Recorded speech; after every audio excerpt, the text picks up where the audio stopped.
With Super Mario 3D World plus Bowser's Fury just around the corner, I decided to turn on the old Wii U to replay the original game to get myself hyped up. Surely enough, the game was just as good as I remember, even though I recently played it like 6 months ago. Anyway, while some of 3D World's levels can be pretty easy, tons of them are still super fun to revisit, which is why today I'm going to share you guys what I think are the best levels in each world in Super Mario 3D World. Now, just a disclaimer, I'm not going to include the Captain Toad levels or the mystery houses just because they're more like mini levels than regular ones, which also means World Crown is pretty much obsolete here since only one level pretty much fits the criteria I have, so yeah. Oh, and I will also leave out the boss levels as those are pretty much a different category by itself in my opinion, because, well, they do have bosses after all. So, without further ado, here are the best regular levels in each world in Super Mario 3D World. Enjoy!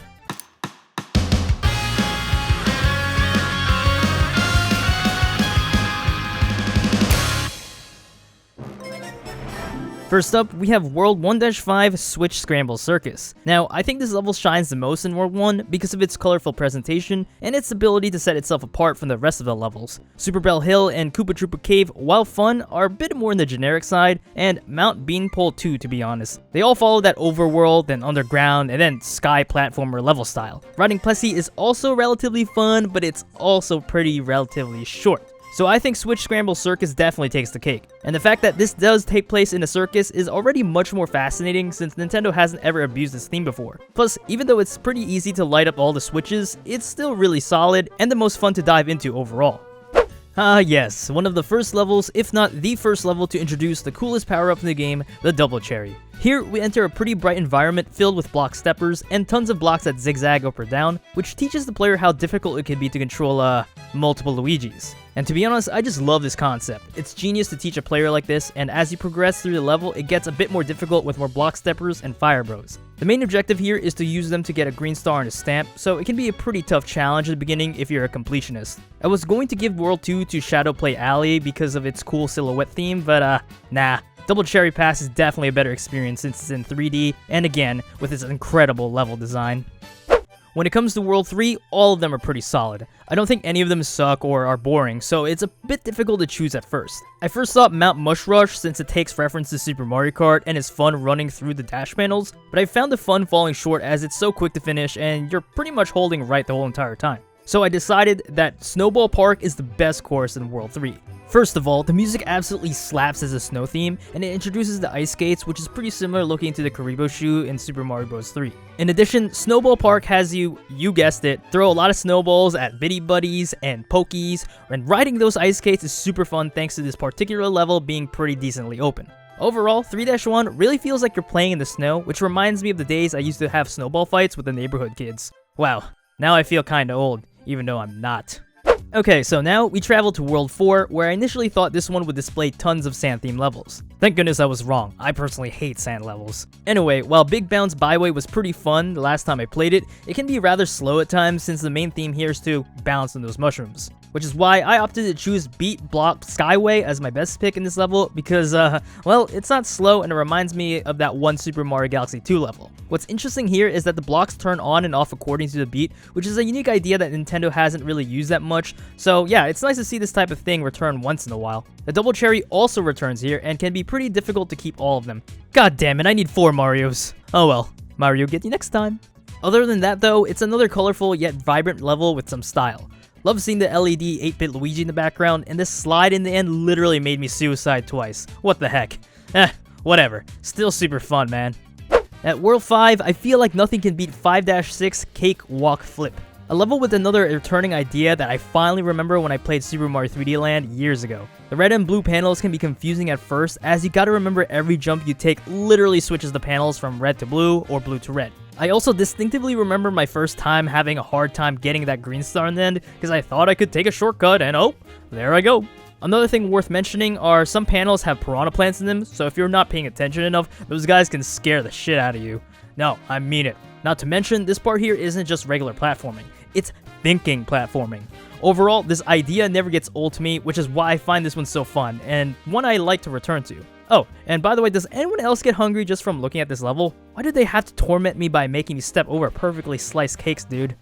Now, while Hands-On Hall is such a cool, unique, stealthy level in World 6, I actually don't think this one is the best one to represent the best level in World 6. I know, this might shock some, but I think 6-2's Spooky Seek Wreck is a much better pick, as it feels like you're traveling through a mysterious wrecking site. The eerie atmosphere, the rainy effects, and the ghosts and bullies all make this one feel a bit uncomfortable to traverse in, and the random cracks and tricky platforms can make this one a bit challenging. Falling off is really what Nintendo was going for here.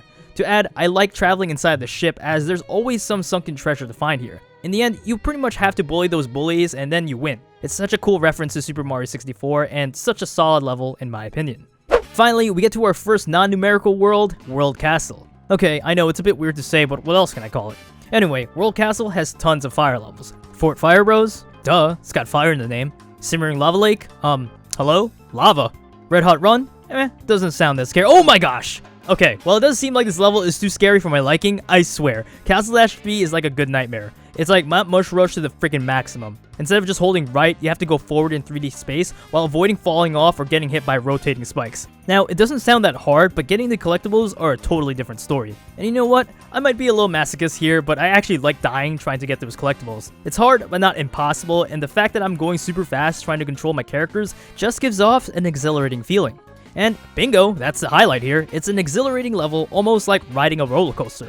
It's scary, but you ride on it because of the thrill, and after you get off, you're just like, whoa, let's get on Steel Force again. Yep, that's right, I'm super excited for Super Nintendo World. Coming in at World Bowser is ironically a cute cookie cutter level called COGWORKS. This one definitely takes the cake because, well, 2 levels in this world are the bane of my existence, and the others I thought were just challenging, but not that memorable to me. COGWORKS gives off similar vibes to World 5's Cakewalk flip because of its returning theme of sweets, but this time looks a lot more like Sweet Sweet Galaxy, which is one of my favorite galaxies in Mario Galaxy, aesthetically pleasing. In this level, however, you have to platform through various ice cream cookie sandwiches and other lovely biscuit delicacies. It's a bit on the easy side, but I just love how calm this place is, and you can pretty much annihilate everything in your way with a boomerang item. It's really a sweet ride, quite literally and figuratively, and hiding the last green star here was such a clever idea. Since 3D World's cameras are mostly fixated, it's hard to see that you could actually walk over to the other side of the flagpole and long jump to a nearby cake. Pretty sneaky of them to do. Getting to the first set of bonus levels, here we enter Super Block Land, a land filled with big blocks and bob-ombs that just want to destroy your life. First off, the only real callback to Super Mario 3D Land lies here, with the main theme being remixed, the reminiscent colorful blocks return, and just its honestly overall layout. As you can tell, Super Block Land is huge, so incorporating bob-ombs and mega mushrooms for you to destroy is like hunting down treasure like a madman. This green star in particular can be pretty scary if you don't have a Tanuki suit or if you're just playing as Toad or something, but generally the level is a bit on the easier side, with its main intent being to destroy everything in your path, which I completely vibe with. And yeah, I may be biased because I really like Super Mario 3D Land, and I am kinda sad it seems like 3D Land levels won't be coming to the Switch version, so please, let me have this one for World Star. Moving on, we have World Mushroom, the world consisting of already existing levels within the game, except a lot harder and some other slight changes. Nightfalls and really rolling hills isn't as boring anymore thanks to it being one of those rushy levels, but the whole layout is still bland. Deep Black Jungle Drift has a cool oh no who turned lights off concept, but it's hella short and super straightforward. So ultimately, I resorted to this other one easily. I neglected it before, but here I am, back to Hands-On Hall. Ha! Get it? Because I went back to this level topic and the name of this level is Back to Hands, okay, I'll shut up now.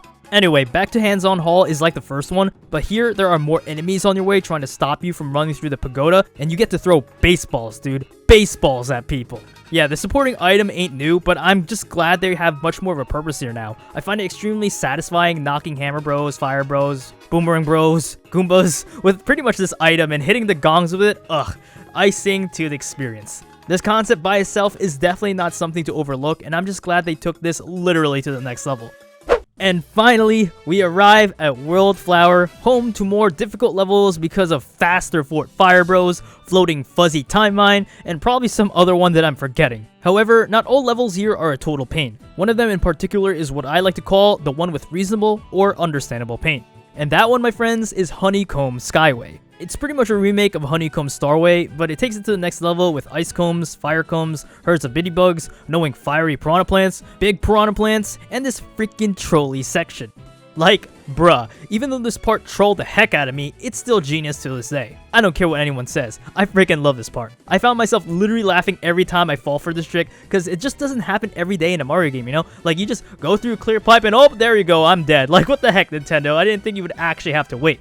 And with that being said, there's some degree of patience you need in order to beat this 100%. Killing off fire piranha plants isn't impossible. Skyway's generous enough to give you a boomerang item and a double cherry so you can maximize your attack hurt box. So all you gotta pretty much do is be patient and hit your enemies and dodge fire rods really slowly. And once I figured all of this out, I found myself admiring the soundtrack they chose, which is a remix of Gusty Garden Galaxy, which does a pretty good job making you believe that you're actually climbing a honeycomb in like Honey Hive Galaxy in Super Mario Galaxy.